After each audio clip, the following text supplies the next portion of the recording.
Hola, continuamos con la serie Jueces bajo el título Rebeldía. Nosotros en este espacio el día de hoy nos concentraremos en Jueces capítulo 6, el llamamiento de Gedeón. Así que no permitas que nadie te distraiga, prepara tu mente, prepara tu corazón, ve por tu Biblia, ve por tu marcador y tu lápiz para que puedas hacer tus anotaciones y que el día de hoy podamos ser confrontados, podamos ser retados y también podamos ser bendecidos por la palabra de Dios. Así que Dios te siga bendiciendo y en unos minutos iniciamos. Dios te bendiga.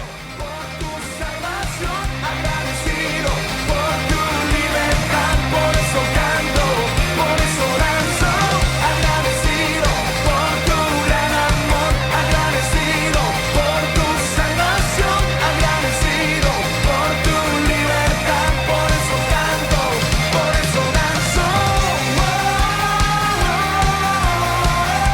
Grita.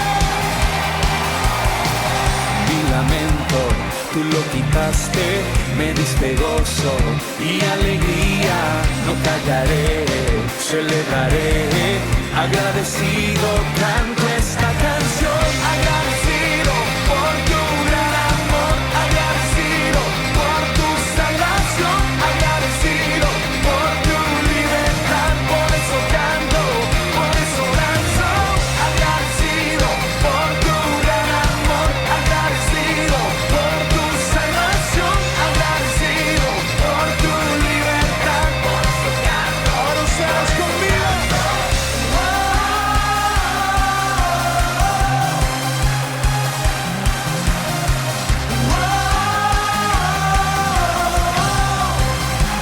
Todos arriba.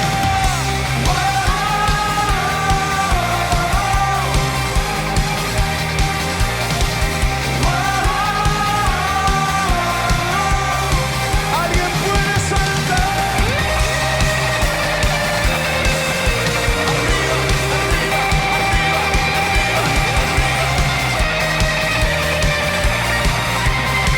Agradecido, agradecido por tu gran amor, agradecido por tu salvación, agradecido por tu libertad, por eso canto, por eso danzo, agradecido por tu gran amor, agradecido por tu salvación, agradecido por tu libertad, por eso canto, por eso danzo.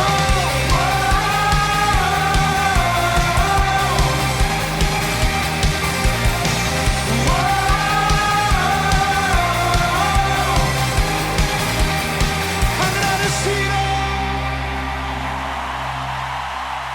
Jueces capítulo 6, el llamamiento de Gedeón. Gedeón significa guerrero poderoso y fue el quinto de los jueces en el pueblo de Israel. Fue hijo de Joás de la tribu de Manasés. Y vamos a ver qué dice el versículo número 1 de Jueces 6. Los hijos de Israel hicieron lo malo ante los ojos de Jehová, y Jehová los entregó en manos de Madián por 7 años. Y la mano de Madián prevaleció contra Israel, y los hijos de Israel, por causa de los madianitas, se hicieron cuevas en los montes y cavernas y lugares fortificados. Como te podrás dar cuenta, el capítulo 6 inicia con una triste frase que se repite una y otra vez en todo el libro de Jueces. Podemos darnos cuenta que dice: los hijos de Israel hicieron lo malo ante los ojos de Jehová. ¿Sí? Y estamos viendo aquí un ciclo donde el pueblo de Israel se está alejando de Dios. ¿No te suena familiar? El pueblo de Israel está siendo inconstante y muchas veces en la actualidad los cristianos estamos siendo inconstantes. ¿Qué significa esto? Que el pueblo hacía lo malo ante los ojos de Jehová. Número 2, el pueblo era sometido a esclavitud, era oprimido por un pueblo enemigo. Número 3, el pueblo pedía ayuda a Dios. Y muchas veces esta ayuda o este clamor que hacía el pueblo de Israel no era de una forma genuina.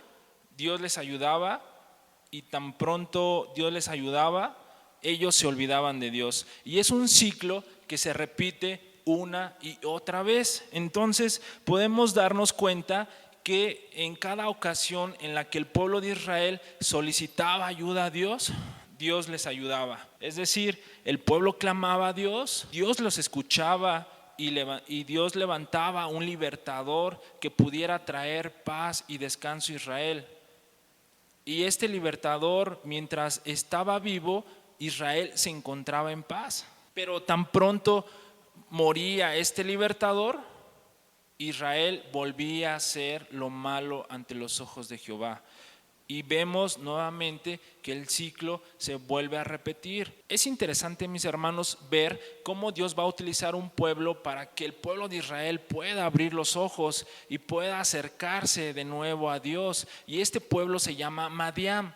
Es importante y es interesante conocer cuál es el origen de Madián y cuál es la relación que hay entre el pueblo de Madián y el pueblo de Israel. Así que yo te invito a que analicemos esta relación y este origen. Génesis 25 del 1 al 6. Esta narrativa es posterior a la muerte de Sara. Génesis 25 del 1 al 6. Abraham tomó otra mujer cuyo nombre era Setura, la cual le dio a luz a Simram, a Joksán, Medán, Medián, Isbac y Sua. Y Joksán engendró a Seba y a Dedán, e hijos de Dedán fueron Asurim, Letusim y Leumim. E hijos de Madián, Efa, Efer, Anoc, Abida y Elda. Todos estos fueron hijos de Setura. Y Abraham dio todo cuanto tenía a Isaac, pero a los hijos de sus concubinas dio Abraham dones y los envió lejos de Isaac su hijo, mientras él vivía hacia el oriente, a la tierra oriental. Madián, o el pueblo de Madián, es descendiente directo de Abraham, pero no de su esposa Sara, de su primera esposa Sara, sino de su segunda esposa de nombre Setura. Y aquí la narrativa de Génesis nos dice que Abraham dio todo a su hijo Isaac, pero a sus otros hijos los mandó a vivir separado, lejos del hijo de la promesa. Ahora vayamos a Números 31, porque es importante también comprender no solo el origen del pueblo de Madián, sino también es importante conocer qué relación había entre Madián y el pueblo de Israel. Así que vayamos a Números 31 del 1 al 11. Jehová habló a Moisés diciendo: haz la venganza de los hijos de Israel contra los madianitas, después serás recogido a tu pueblo. Entonces Moisés habló al pueblo diciendo: armaos algunos de vosotros para la guerra y vayan contra Madián y hagan la venganza de Jehová en Madián. En el versículo 7 dice: y pelearon contra Madián como Jehová lo mandó a Moisés y mataron a todo varón. Mataron también entre los muertos de ellos a los reyes de Madián, Evi, Requem, Sur, Hur, Reba, 5 reyes de Madián. También a Balaam, hijo de Beor, mataron a espada. Y los hijos de Israel llevaron cautivas a las mujeres de los madianitas, a sus niños y todas sus bestias y todos sus ganados, y arrebataron todos sus bienes e incendiaron todas sus ciudades, aldeas y habitaciones, y tomaron todo el despojo y todo el botín, así de hombres como de bestias. Madián y Moab no solo intentaban maldecir al pueblo de Israel, sino que entre estos dos pueblos se confabulaban para impedir que el pueblo de Israel llegara a la tierra que Dios les había prometido. Es decir, que el pueblo de Madián no era tan fan del pueblo de Israel. Y aunque vemos en las escrituras muchas narrativas donde hubo enfrentamientos entre el pueblo de Israel y el pueblo de Madián, entre el pueblo de Israel y el pueblo de Moab, podemos darnos cuenta cómo muchas veces Dios le dio la victoria a Israel, cómo muchas veces Dios le dio cuidado a Israel. Volvamos a Jueces capítulo 6 y nos vamos a dar cuenta que esta ocasión ahora Dios mismo está entregando al pueblo de Israel en manos del pueblo enemigo, en manos del pueblo de Madián. Vamos a Jueces versículo 1 del capítulo 6. Y dice: los hijos de Israel hicieron lo malo ante los ojos de Jehová, y Jehová los entregó en manos de Madián por 7 años. Aquí vemos cómo Dios de alguna manera les quita la protección al pueblo de Israel y los entrega en manos de Madián. Dice, los hijos de Israel hicieron lo malo ante los ojos de Jehová, que es una frase que ya no sabemos de memoria, ¿sí?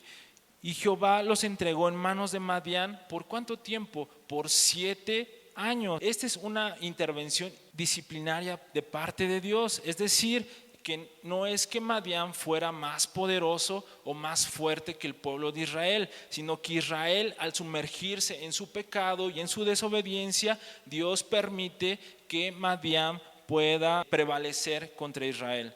Y así dice el versículo 2, dice, y la mano de Madián prevaleció contra Israel, y los hijos de Israel por causa de los madianitas hicieron cuevas en los montes y cavernas y lugares fortificados.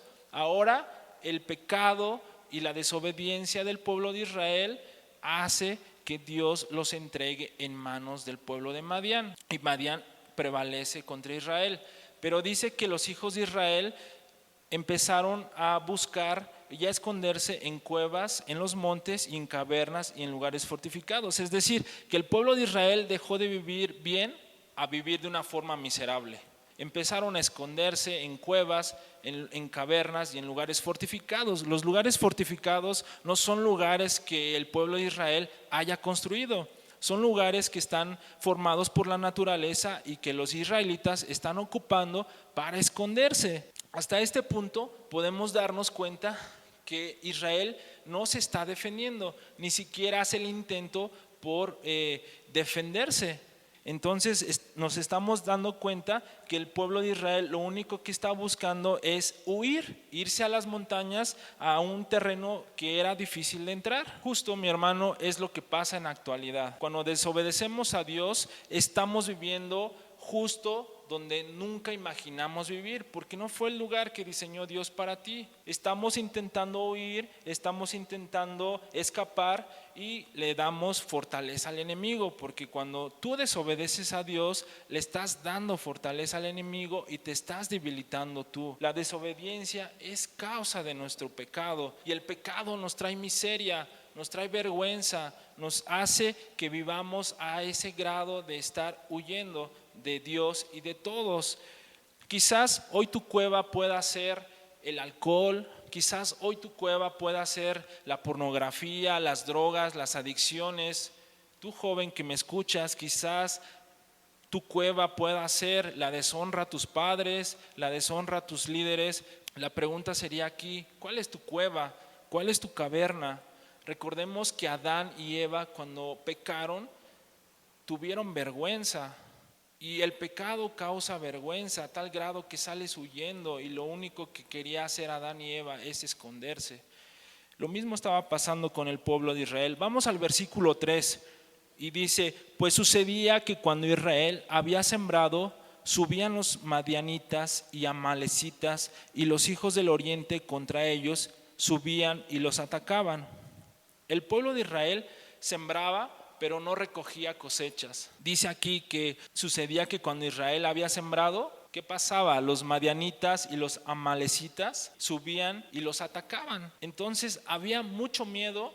Sí, había mucho miedo en el pueblo de Israel, y estaban escondidos, sí, se estaban escondiendo, pero también habría que comer. Entonces el pueblo de Israel sembraba pues con la idea de sobrevivencia, de alimentarse. Y aquí la palabra de Dios nos dice que el pueblo enemigo subía y los atacaban. En el versículo 4 dice, y acampando contra ellos, destruían los frutos de la tierra hasta llegar a Gaza, y no dejaban que comer en Israel ni ovejas, ni bueyes, ni asnos, porque subían ellos y sus ganados y venían con sus tiendas en gran multitud como langostas, y ellos y sus camellos eran innumerables, así venían a la tierra para devastarla. Entonces aquí la palabra de Dios nos dice que sus cosechas eran destruidas. Todo lo que sembraba el pueblo de Israel era destruido, ¿sí? ¿Qué significa esto? Que ahora el miedo de Israel no es imaginario ni es ocasional. Los madianitas son bravos, son violentos, además son muchísimos. Dice que son como langostas y avanzan súper rapidísimo, suben en sus camellos y son innumerables y venían para devastar la tierra. Están dejando a Israel sin comida, están dejando a los hombres sin comida, están dejando a las mujeres sin comida, inclusive están dejando a los animales sin comida.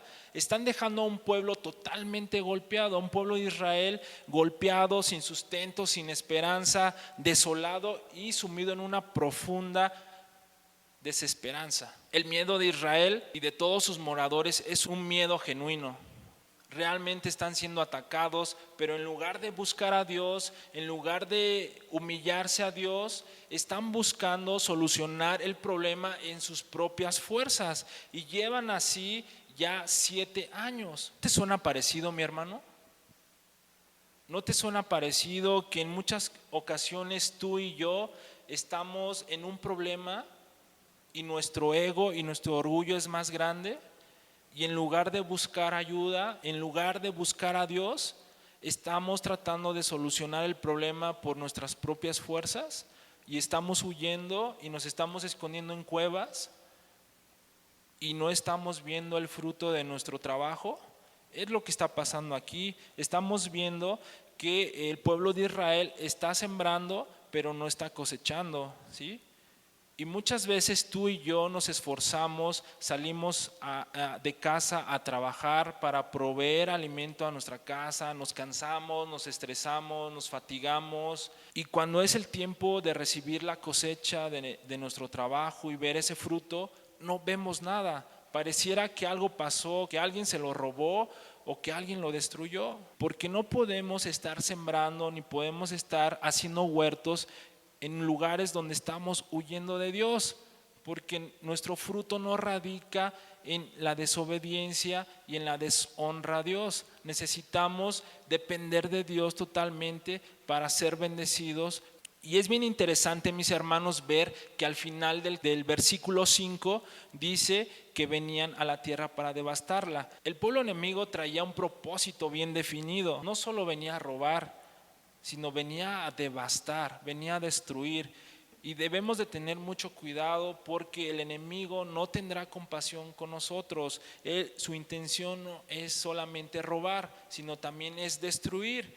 Veamos qué pasa en el versículo 6. Dice versículo 6: de este modo empobrecía Israel en gran manera por causa de Madián, y los hijos de Israel clamaron a Jehová. Israel se empobrecía en gran manera. Y hermano, amigo, ¿sabes? Tu problema, tu miseria, tu pobreza tiene un nombre, se llama Madián. Y la causa es tu desobediencia. La causa es mi desobediencia. En la segunda parte del versículo 6 dice: y los hijos de Israel clamaron a Jehová. Finalmente Israel está doblegando su orgullo, está doblegando su ego, y finalmente Israel decide buscar ayuda. Finalmente, por fin, Israel pide ayuda a Dios. Y aquí vemos como un pueblo que está en desobediencia, que está oprimido, que está sumergido en esclavitud por un pueblo enemigo, ahora decide pedir ayuda a Dios. ¿Cuánto tiempo ocuparon para pedir ayuda a Dios? Ocuparon 7 años para decidir y para doblegar su ego. Aquí la pregunta obligada sería: ¿tú cuántos años llevas sin doblegar tu ego? ¿Tú cuántos años llevas tratando de solucionar las cosas por tus propias fuerzas? Es interesante ver, mis hermanos, en el versículo 7 qué es lo que hace Dios al respecto y a la solicitud del pueblo de Israel. Versículo 7: y cuando los hijos de Israel clamaron a Jehová a causa de los madianitas, Jehová envió a los hijos de Israel un varón profeta, el cual les dijo: así ha dicho Jehová, Dios de Israel, yo os hice salir de Egipto y os saqué de la casa de servidumbre, os libré de mano de los egipcios y de la mano de todos los que os afligieron, a los cuales eché de delante de vosotros y os di su tierra. Y os dije: yo soy Jehová vuestro Dios, no temáis a los dioses de los amorreos en cuya tierra habitáis. Pero, ahí subráyale en tu Biblia, pero no habéis obedecido a mi voz. Sabes, mi hermano, estamos viendo aquí en estos versículos que Dios, antes de levantar a un libertador, está enviando a un profeta. ¿Y cuál es el propósito de estar enviando a este profeta?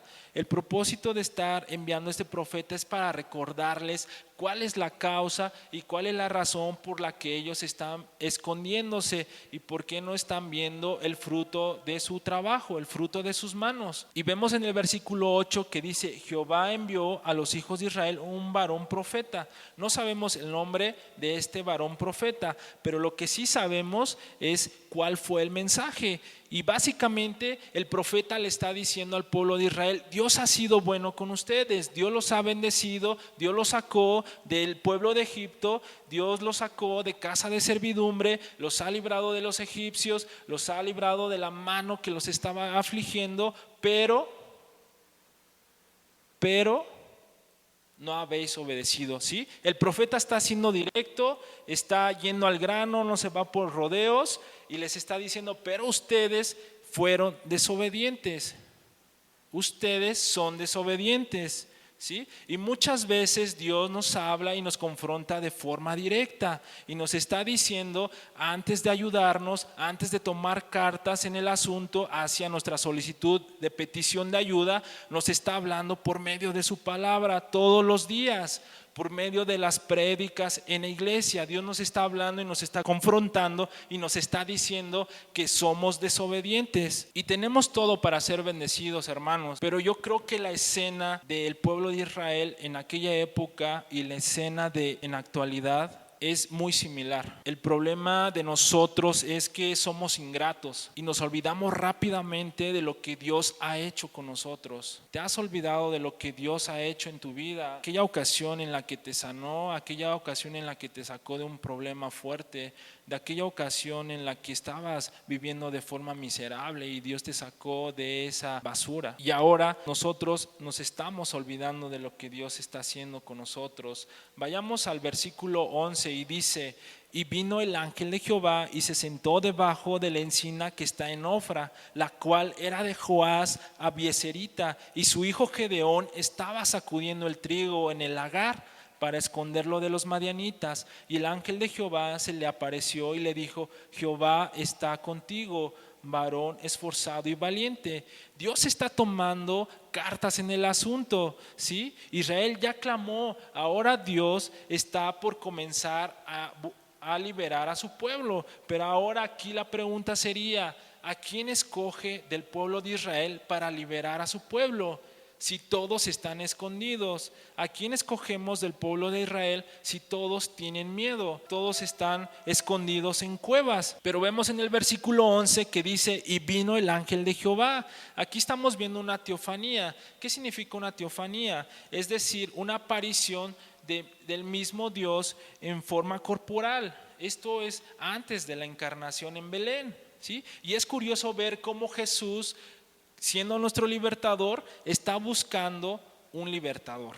Y en el versículo 11 dice que el ángel de Jehová se sentó debajo de la encina. La encina es un árbol con un tronco grande, con una copa frondosa, muy alto, aproximadamente de 25 metros de altura. Y dice que ahí se sentó el ángel de Jehová a observar a Gedeón. ¿Y Gedeón qué estaba haciendo? Gedeón estaba sacudiendo el trigo en el lagar. El lagar es el espacio que usaban los israelitas, los hebreos, para prensar las uvas y hacer vino, o prensar las aceitunas para hacer el aceite. En esta narrativa, en versículo 11, está haciendo referencia al lagar, el lugar donde Gedeón está sacudiendo el trigo. Usualmente sacudir el trigo no se hace en un lagar, se usaban molinos para desprender el grano de la paja. Y este trabajo de sacudir el trigo no es un trabajo fácil.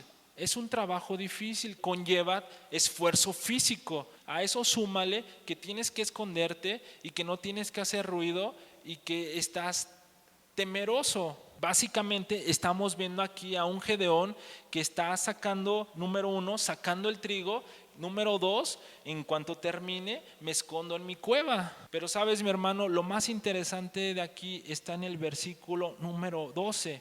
Que dice: y el ángel de Jehová se le apareció y le dijo: Jehová está contigo, varón esforzado y valiente. Y esta es una palabra y un versículo hermoso. ¿Sabes por qué? Porque Gedeón puede ser muchas cosas. Gedeón es ingenioso y es trabajador, lo podemos ver, está sacudiendo el trigo. Pero Gedeón está temblando de miedo, tiene muchísimo miedo, está azotando el trigo con mucho miedo. Es decir, termina de azotar el trigo y se va a ir a esconder a su cueva. ¿Sabes? Gedeón puede tener muchos atributos, pero ni de broma es valiente y ni de broma es esforzado. Es por eso que este texto es increíble. Es por eso que este versículo número 12 es increíble. Porque Dios es increíble, mi hermano. Y aunque nosotros no vemos cosas buenas en Gedeón, Dios sí lo ve. Dios está viendo lo que va a hacer con Gedeón. Y muchas veces Dios nos está viendo de esa misma forma a nosotros. ¿No te parece esto increíble? Así que mi hermano, a partir del día de hoy, deja de verte con los ojos como te ve la gente. Deja de ver las etiquetas que te pone la gente. Inclusive deja de ver cómo tú te ves. Empiézate a ver con los ojos como te ve Dios. Aquí podemos ver que Gedeón no era ni esforzado ni valiente. Sin embargo, Dios lo está viendo con otros ojos. Dios está viendo lo que Él está por hacer con él. Ahora veamos el versículo 12, porque a pesar de que el ángel de Jehová le está diciendo varón esforzado y valiente, la fe de Gedeón no está puesta en Dios. ¿Sí? Cuando le dice Jehová está contigo, veamos la respuesta que le da Gedeón al ángel de Jehová. ¿Qué dice el versículo 13?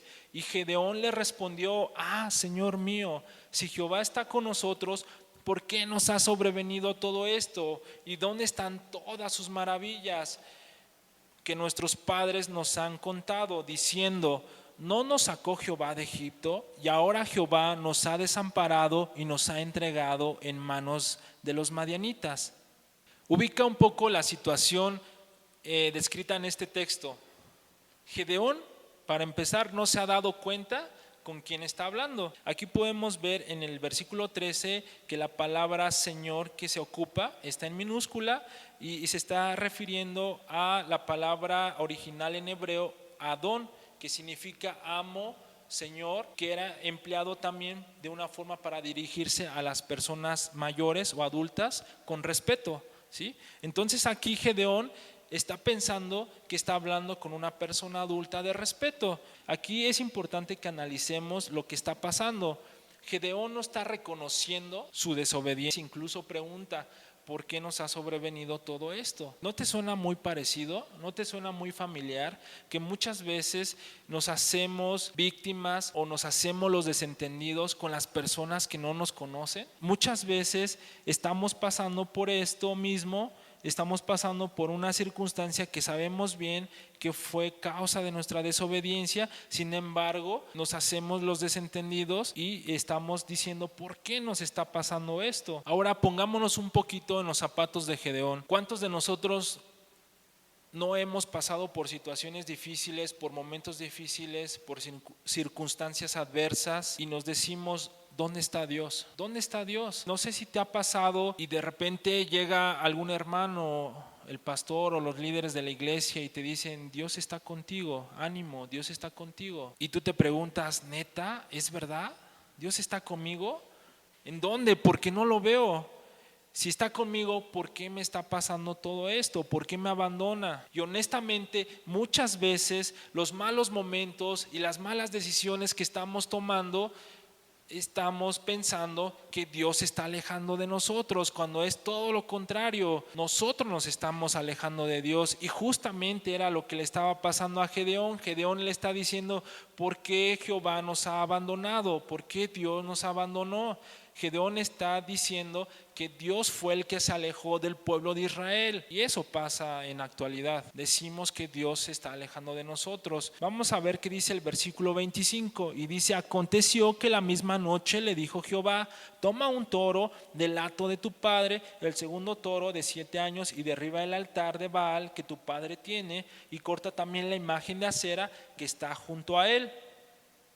Vemos que realmente Dios nos está alejando de Israel.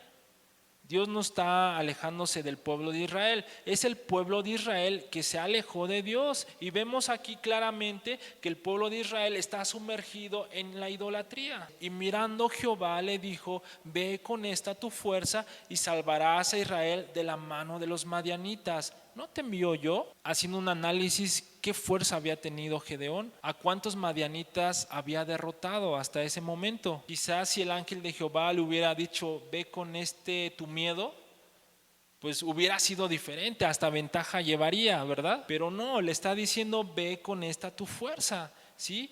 Y cuando el Señor dice: ve con esta tu fuerza, le está diciendo: ¿sabes qué, Gedeón? Ve con esta tu fuerza que te hace salir a azotar el trigo. Ve con esta tu fuerza que te hace salir de esa cueva para sembrar y para llevar provisión a tu familia. Inclusive le está diciendo: ve con tu miedo, ¿sí? Porque así es como Dios nos necesita. Dios no necesita mi fuerza. Dios necesita que dependamos de la fuerza de Él. Es así como nos necesita Dios. ¿Qué necesito hacer para servir a Dios? ¿Qué necesito hacer para acercarme a Dios? ¿Necesito hacer 1,000,000 de cursos? ¿Necesito hacer 1,000,000 de estudios? ¿Necesito vivir una vida desintoxicada del pecado para acercarme lo más limpio posible a Dios? La respuesta es no, mi hermano. Dios nos necesita tal y como estamos. Dios conoce nuestra condición de pecado y por esa condición miserable fue que Él murió en la cruz.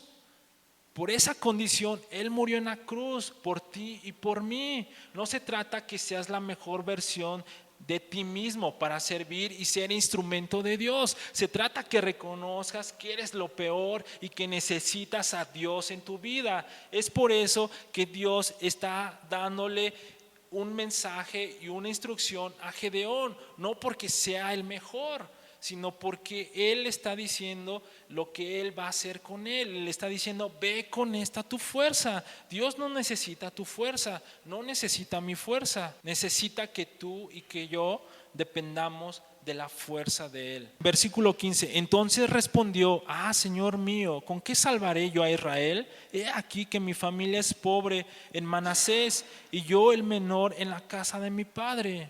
Justo lo que decíamos. ¿Cuántos madianitas ha derrotado Gedeón?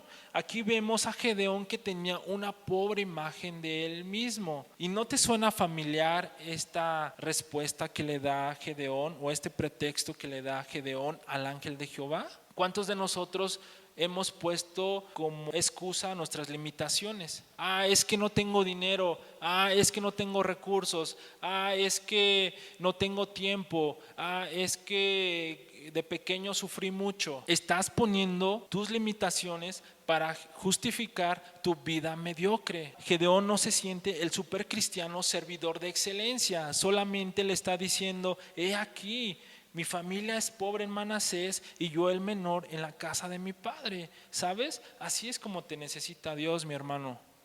Así es como te necesita Dios. Así que no pongas como excusa tus limitaciones. Es importante ver que aquí Gedeón empieza a reconocer con quién está hablando. La palabra Señor que se ocupa en este versículo número 15 es la palabra Señor del hebreo original Adonai, ¿sí? Que es el nombre propio de Dios. Vamos a ver qué dice el versículo 16 y dice: y Jehová le dijo: ciertamente yo estaré contigo y derrotarás a los madianitas como a un solo hombre. Hermano, ¿qué excusa tienes? ¿Cuál es tu excusa? Aquí Dios le está dando una promesa a Gedeón y esa promesa está vigente hasta el día de hoy. Dios le está diciendo a Gedeón: ciertamente yo estaré contigo.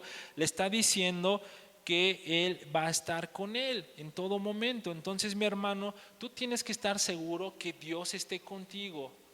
Y tú tienes que estar seguro que tú estás con Dios. Y si Dios te ha dado una instrucción, obedece, hazlo. Aquí Jehová le está diciendo: ciertamente yo estaré contigo y derrotarás a los madianitas. Le está diciendo: vas a ganar, yo te daré la victoria. Derrotarás ese vicio, esa droga, ese alcohol, eso que te está haciendo desobedecer, ¿sí? Ese pecado oculto. Nuestra obligación, hermanos, es obedecer y creer. Y en el versículo 17 vemos la respuesta de Gedeón. Y él respondió: yo te ruego que si he hallado gracia delante de ti, me des señal de que tú has hablado conmigo. Y en el versículo 18 dice: te ruego que no te vayas de aquí hasta que vuelva a ti y saque mi ofrenda y la ponga delante de ti. Y él respondió: yo esperaré hasta que vuelvas. Estamos aquí en una escena donde sabemos bien que estamos frente a un pueblo que no es obediente y que mucho menos es valiente. Gedeón viene de una familia que está sumergida en idolatría y en el pecado. Sin embargo, Gedeón le dice: si he hallado gracia delante de ti, dame una señal. Te ruego que no te vayas. Quiero darte una ofrenda, no te vayas. ¿Y qué le respondió el ángel de Jehová? Yo esperaré hasta que vuelvas. Yo creo que si nosotros hubiéramos sido el ángel de Jehová, yo creo que nos hubiéramos desesperado, ¿verdad? Con un Gedeón así, hubiéramos dicho: ¿sabes qué? Olvídalo, mejor me consigo a uno menos difícil y sin tantas dudas. Pero vemos cómo Dios es tan amoroso y tan paciente. El ángel de Jehová le responde: ok, no te preocupes, ¿sí? Ve a donde tengas que ir. ¿Qué le dice? Yo esperaré hasta que vuelvas. ¿Cuánta paciencia nos tiene Dios? ¿Cuánto es su amor por nosotros, que nos tiene tanta paciencia? Vamos a ver qué dice el versículo 19. Y entrando Gedeón preparó un cabrito y panes sin levadura de una efa de harina, y puso la carne en un canastillo y el caldo en una olla, y sacándolo se lo presentó debajo de aquella encina. El versículo 20: entonces el ángel de Dios le dijo: toma la carne y los panes sin levadura y ponlo sobre esta peña y vierte el caldo. Y él lo hizo así. Yo no sé qué tanto sepas de gastronomía o cuánto sepas de cocina, pero sí nos podemos dar cuenta que lo que Gedeón preparó no creo que haya sido algo muy fácil de preparar, no creo que haya sido algo instantáneo de preparar. O sea, imagínate matar el cabrito, limpiarlo, cortar la carne, preparar la harina, encender el fuego. Imagínate, o sea, yo creo que le llevó un buen de tiempo, pero finalmente Gedeón regresa con su ofrenda. De verdad, mis hermanos, debemos valorar la paciencia que Dios nos tiene. Si fuéramos nosotros, ya nos hubiéramos desesperado. Debemos de valorar la paciencia que Dios nos tiene, mis hermanos. El versículo 21 dice: y extendió el ángel de Jehová el báculo que tenía en su mano y tocó con la punta la carne y los panes sin levadura, y subió fuego de la peña, el cual consumió la carne y los panes sin levadura, y el ángel de Jehová desapareció de su vista. Viendo entonces Gedeón que era el ángel de Jehová, dijo: Señor Jehová, que he visto al ángel de Jehová cara a cara. En este momento es cuando Gedeón identifica con quién había hablado, con quién había estado hablando todo este tiempo, y se da cuenta que había hablado con el ángel de Jehová y que lo había visto cara a cara. Y entonces en ese momento vuelve el miedo a Gedeón y piensa que va a morir. En el versículo 23 dice: pero Jehová le dijo: paz a ti, no tengas temor, no morirás. Y en el versículo 24 edificó allí Gedeón altar a Jehová y lo llamó Jehová Shalom, el cual permanece hasta hoy en Ofra de los abiezeritas. El Señor le dice a Gedeón: hey, tranquilo Gedeón, tranquilo, no vas a morir. ¿Y cuál es la reacción de Gedeón? Levanta un altar como recuerdo, como memoria y evidencia del encuentro que él tuvo con Jehová cara a cara. Versículo 25: aconteció que la misma noche le dijo Jehová: toma un toro del hato de tu padre, el segundo toro de 7 años, y derriba el altar de Baal que tu padre tiene, y corta también la imagen de acera que está junto a él.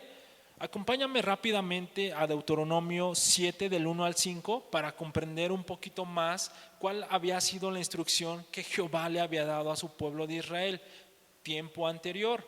Dice Deuteronomio 7 del 1 al 5: cuando Jehová tu Dios te haya introducido en la tierra en la cual entrarás para tomarla, y haya echado de delante de ti a muchas naciones, al Eteo, al Gergeseo, al Amorreo, al Cananeo, al Fereceo, al Ebeo y al Jebuseo, 7 naciones mayores y más poderosas que tú, y Jehová tu Dios las haya entregado delante de ti y las haya derrotado, las destruirás del todo. No harás con ellas alianzas, ni tendrás de ellas misericordia.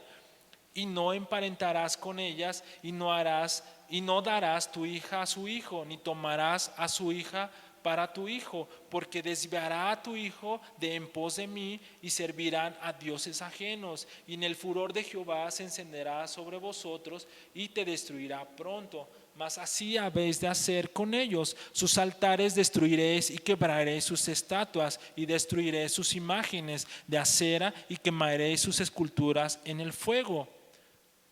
Mi hermano, Dios no se equivoca. Sucedió justamente lo que Él ya les había advertido. Si ustedes no destruyen a esos pueblos, si ustedes tienen alianzas, si ustedes tienen misericordia, si ustedes se emparentan con esos pueblos, me van a desobedecer y van a caer en idolatría. Y justamente es lo que estamos viendo en esta porción, en el versículo 25. El pueblo de Israel está cayendo o ha caído en idolatría. Es por eso que Dios sabe por qué nos dice las cosas, mis hermanos. Es justamente lo que ya les había ordenado al pueblo de Israel, y no es una nueva petición. Dios ya les había advertido al pueblo de Israel que con una clara instrucción qué es lo que deberían de hacer. Hicieron totalmente lo contrario. Vemos en el versículo 26 que dice: y edifica altar a Jehová tu Dios en la cumbre de este peñasco, en lugar conveniente, y tomando el segundo toro, sacrifícalo en holocausto con la madera de la imagen de acera que habrás cortado. Es interesante ver que en el versículo 25 y en el versículo 26 Jehová le está pidiendo a Gedeón que tome el segundo toro del hato de su padre.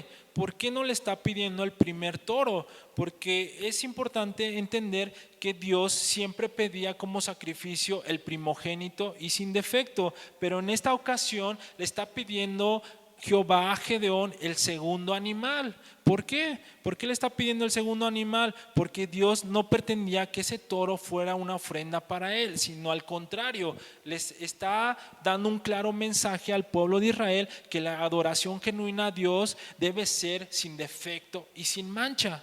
Vemos en el versículo 27: entonces Gedeón tomó 10 hombres de sus siervos e hizo como Jehová le dijo, mas temiendo hacerlo de día por la familia de su padre y por los hombres de la ciudad, lo hizo de noche. Aquí vemos otra vez a Gedeón que ya entendió que está hablando con Dios.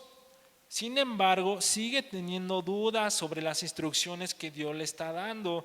Dios le está dando una instrucción para que él vaya y destruya la idolatría de su pueblo. Sin embargo, él no lo está haciendo solo. Dice aquí que está llevando a 10 hombres de sus siervos. Vamos a ver qué dice el versículo 28. Por la mañana, cuando los de la ciudad se levantaron, he aquí que el altar de Baal estaba derribado y cortada la imagen de acera que estaba junto a él, y el segundo toro había sido ofrecido en holocausto sobre el altar edificado. Versículo 29: y se dijeron unos a otros, ¿quién ha hecho esto? Y buscando e inquiriendo le dijeron, Gedeón hijo de Joás lo ha hecho. Entonces los hombres de la ciudad dijeron a Joás, versículo 30, saca a tu hijo para que muera, porque ha derribado el altar de Baal y ha cortado la imagen de acera que estaba junto a él. Gedeón sabía que se iba a echar al pueblo encima. Y vemos aquí en el versículo 28 que por la mañana, cuando la ciudad se levantó, se dieron cuenta que su altar, que su imagen estaba destruida, y el pueblo estaba sumamente enojado. Empezaron a investigar quién había hecho eso, y dice en el versículo 29 que buscando e inquiriendo le dijeron que Gedeón. ¿Quién fue el que acusó a Gedeón? No había pasado mucho tiempo cuando el pueblo se dio cuenta que Gedeón había sido. Rápidamente se dieron cuenta que Gedeón había sido. Aunque la escritura no dice quién fue quien lo acusó, tampoco dice que les haya costado trabajo saberlo. De inmediato lo supieron. Y en el versículo 31 dice, y Joás respondió a todos los que estaban junto a él, ¿contenderéis vosotros por Baal? ¿Defenderéis su causa? Cualquiera que contienda por él, que muera esta mañana. Si es un Dios, contienda por sí mismo, con el que derribó su altar. Y en el versículo 32 dice, aquel día Gedeón fue llamado Jerobbaal, esto es, contienda Baal contra él, por cuanto derribó el altar. Me encanta la reacción de Joás, el padre de Gedeón. Y aquí pudieron haber pasado dos cosas, mis hermanos. Una, que efectivamente Joás tuvo la convicción de lo que estaba haciendo era incorrecto, que estaba desobedeciendo a Dios, que incluso dice, bueno, si esta imagen realmente es un Dios, pues que se defienda solo. Y la segunda cosa que pudo haber pasado es que Joás puso el pecho a las balas por su hijo, es decir, fue tan astuto que puso cualquier excusa para salvar a su hijo y renunciar inclusive a su creencia. Vemos el versículo 33 y dice, pero todos los madianitas y amalecitas y los del oriente se juntaron a una y pasando acamparon en el valle de Jezreel. Entonces el espíritu de Jehová vino sobre Gedeón y cuando éste tocó el cuerno, los abieseritas se reunieron con él. Aquí vemos que los madianitas y los amalecitas se están reuniendo para atacar a Israel, mientras había un conflicto interno por las imágenes que había destruido Gedeón. El pueblo enemigo se está preparando para atacar a Israel. Entonces, ¿qué pasa aquí? Vemos esta escena en este texto, en el versículo 34 dice, entonces el espíritu de Jehová vino sobre Gedeón.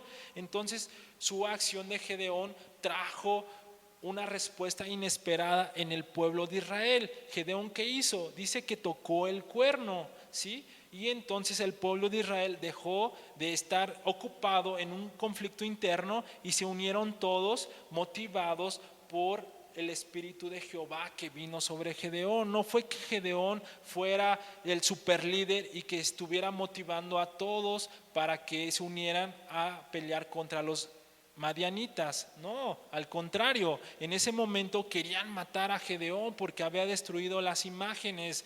Pero dice aquí la palabra de Dios que vino el espíritu de Jehová sobre Gedeón. ¿Qué significa eso? Que el espíritu de Dios fue quien le dio a Gedeón la fortaleza para guiar al pueblo y para que el pueblo pudiera ser dirigido, para que el pueblo pudiera seguir a Gedeón. Fue el espíritu de Jehová. Y en el versículo 35 dice, y envió mensajeros por todo Manasés, y ellos también se juntaron con él. Asimismo envió mensajeros a Aser, a Zabulón y a Neftalí, los cuales salieron a encontrarles. ¿Sí? Estas eran tribus vecinas. Y aquí vemos cómo Dios manda refuerzos, manda recursos. ¿Sí? Y ya no solamente es Gedeón y su familia, ya no solamente es Gedeón y Manasés, ya también es Aser, ya también es Zabulón y Neftalí. Y en el versículo 36 dice, y Gedeón dijo a Dios, si has de salvar a Israel por mi mano, como has dicho, he aquí que yo pondré un vellón de lana en la era, y si el rocío estuviere en el vellón solamente, quedando seca toda la otra tierra, entonces entenderé que salvarás a Israel por mi mano, como lo has dicho. Y aconteció así, pues cuando se levantó de mañana, exprimió el vellón y sacó de él rocío un tazón lleno de agua. Aquí vemos a Gedeón que vuelve a tener dudas. Vemos a un Gedeón que está teniendo muchas dudas y le está pidiendo a Dios que le confirme que si él va a salvar a Israel de su mano, pues que le dé una señal. Vemos al pueblo amalecita ya formado para la batalla. Vemos también al pueblo de Israel también ya preparado para la batalla. Pero entonces Gedeón en ese momento empieza a tener dudas y le está pidiendo a Jehová que le dé una señal. Y en el versículo 39 dice, mas Gedeón dijo a Dios, no se encienda tu ira contra mí, si aún hablaré esta vez, solamente probaré ahora otra vez con el vellón. Te ruego que solamente el vellón quede seco y el rocío sobre la tierra. ¿Sí? Cuánta paciencia de Dios. Es increíble la paciencia de Dios. Muchos podríamos pensar, ya, Gedeón, ya me tienes harto. ¿Sí? Cambiemos a otro, a uno que tenga menos dudas. ¿Sí? Es casi así de, ya, compa, ya. Tienes a Dios a tu lado, obedécelo. Sin embargo, Gedeón sigue teniendo dudas y dice, Dios, dame una nueva señal. Y el versículo 40 dice, y aquella noche lo hizo Dios así, solo el vellón quedó seco, en toda la tierra hubo rocío. No sé cuántos de nosotros nos identifiquemos con Gedeón, pero yo puedo decirte que yo me identifico con Gedeón, no por ser esforzado y valiente, sino por ser tímido y por tener muchas dudas en muchas ocasiones, por tener miedos y preocupaciones. Muchas veces nos hemos alejado de Dios, muchas veces seguimos afanados en escondernos en cuevas de Dios y de todos. ¿Sabes? Dios ya nos habló a través de su palabra. Él ya nos habló a través de esta prédica, de las prédicas de todos los domingos, y lamentablemente muchas veces seguimos insistiendo en lo mismo, seguimos haciendo lo mismo, seguimos pidiéndole a Dios que moje el vellón, que seque el vellón, y seguimos pidiéndole señal cuando Él ya nos dio una instrucción clara. ¿Sabes? Perdemos muchísimo tiempo en estar tratando de justificar nuestra fe y nuestra lejanía de Dios. Hoy te invito para que te des cuenta lo poderoso y lo grande y lo paciente que es nuestro Dios. Tenemos un Dios misericordioso, tenemos un Dios lento para la ira y grande en misericordia, y conoce que somos incapaces, que somos miserables y que somos ingratos, y aún así Él está dispuesto a fortalecer nuestro espíritu. Hoy tenemos la Biblia, tenemos su palabra,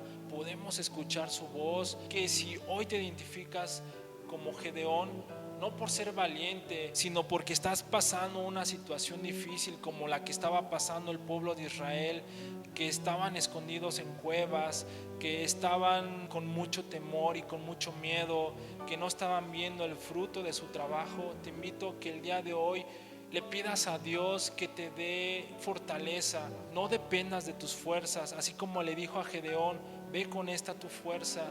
No dependas de tu fuerza. Dios ya nos dio una promesa y nos dijo que Él estaría con nosotros y que derrotaríamos al enemigo. Así que el día de hoy te invito a que busquemos más de Dios y dejemos nuestra situación en Él, que confiemos en Él, que busquemos resolver los problemas que tenemos en las fuerzas de Dios. Lee su palabra, descansa en sus promesas, escucha su voz y Él nos dará dirección. Él nos mostrará el mejor camino.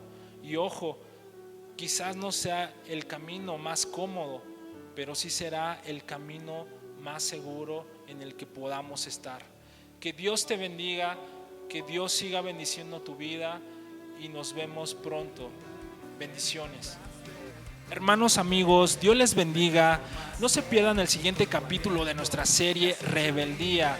Síguenos en YouTube, suscríbete para que te lleguen las notificaciones, dale like a la página de Facebook, síguete cuidando y muchas bendiciones. Nos vemos pronto. Por eso